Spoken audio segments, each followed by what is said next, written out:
Hello guys, আসসালামু আলাইকুম। আমার টুকি টাকি চ্যানেলের পক্ষ থেকে আপনাদের সবাইকে স্বাগতম। আজ আমি চলে এসেছি ম্যাগি হেলদি থাই স্যুপ নিয়ে। গরম গরম স্যুপ খেতে কার না ভালো লাগে।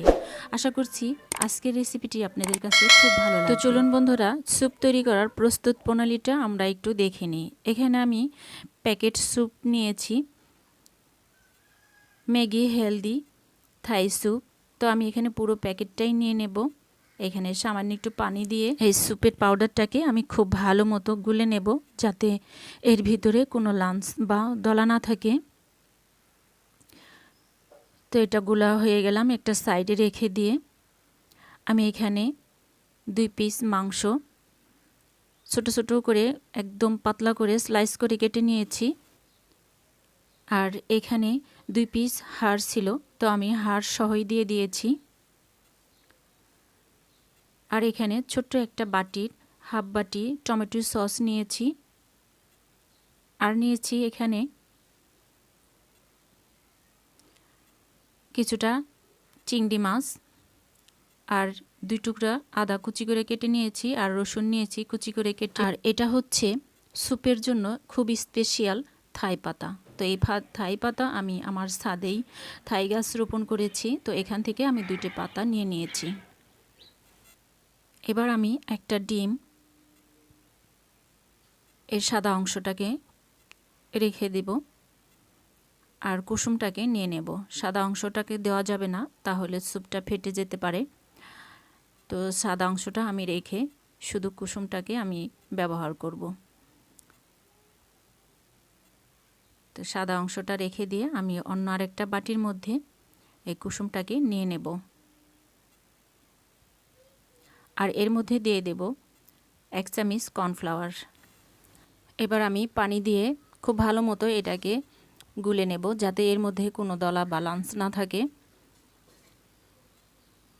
তো আমি একদম ভালো মতো গুলে নিয়েছি। আর এবার আমি এই থাই পাতাটাকে টুকরো টুকরো করে কেটে নেব। আপনারা এই থাই পাতাটা খুব সহজেই যে কোনো সুপার শপ বা নার্সারিতেই পেয়ে যাবেন। তো আমি এটাকে টুকরো করে কেটে নিয়েছি। এবার হচ্ছে রান্নার পালা। এবার আমি চুলোতে একটা কড়াই বসে দিয়ে দিয়েছি, আর এর মধ্যে দিয়ে দেব সামান্য একটু ঘি। আপনারা চাইলে সাদা তেলও ব্যবহার করতে পারেন, তবে তেলের চাইতে ঘিটা দিলে স্যুপের মধ্যে দারুণ একটা ফ্লেভার আসবে। আর আমি এই ঘিয়ের মধ্যে দিয়ে দেব স্লাইস করে কেটে রাখা মাংসর টুকরাগুলো দিয়ে আমি খুব ভালো মতো ভেজে নেব। সামান্য একটু লবণ দিয়ে দেব, এতে করে মাংসের ভেতর থেকে বেশ খানিকটা পানি বের হয়েছে। আর আমি দিয়ে দেব এর মধ্যে চিংড়ি মাছগুলো। তো চিংড়ি মাছগুলো দেওয়ার পরে সামান্য একটু আদা রসুনের পেস্ট দিয়ে দেব। এবার আমি খুব ভালো মতো মাংসগুলোকে আর চিংড়ি মাছগুলোকে ভাজা ভাজা করে নেব।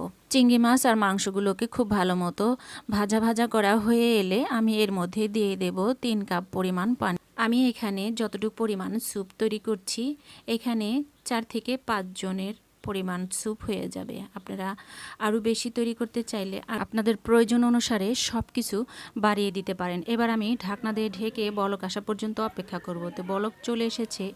এবার আমি এর মধ্যে দিয়ে দেব কেটে রাখা রসুন এবং আদা কুচি। এবার আমি ঢাকনা দিয়ে ঢেকে সিদ্ধ হওয়া পর্যন্ত অপেক্ষা করব, প্রায় 10 মিনিটের মতো। তো 10 মিনিট পরে আমি ফিরে এসে এবার আমি এর মধ্যে দিয়ে দেব গুলিয়ে রাখা থাই স্যুপ। তো থাই স্যুপ দেবার পরে আমি খুব ভালো মতো এটাকে লেড়ে চেড়ে দেবো, নয়তো দলা পেকে যেতে পারে। আর দিয়ে দেব থাই পাতা।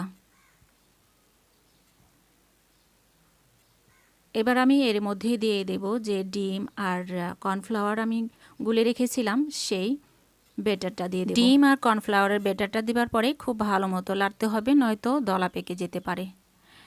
এবার দিয়ে দেব 1 চামচ পরিমাণ হোয়াইট ভিনেগার।